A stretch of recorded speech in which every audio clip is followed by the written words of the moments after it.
একই রকম chicken curry খেতে খেতে আর ভালো লাগছে না, তাহলে অবশ্যই কিন্তু চিকেনের এই রেসিপিটা অবশ্যই ট্রাই করে দেখুন। প্রথমে চিকেনটাকে ভালো করে ধুয়ে নিয়ে লবণ এবং টক দই মাখিয়ে রেখে দেবো। এরপরে গ্যাসে আদা, রসুন, পেঁয়াজ, কাঁচা লঙ্কা, টমেটো এবং ক্যাপসিকামকে পুড়িয়ে নেব।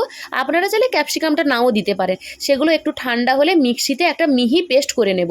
এরপরে কড়াতে তেল দিয়ে গোটা গরম মশলা, এলাচ, দারচিনি, লবঙ্গ দিয়ে দেবো এবং যে পোড়া মশলাটা যেটা আমি মিহি করে পেস্ট করে রেখেছিলাম সেটা দিয়ে দেবো।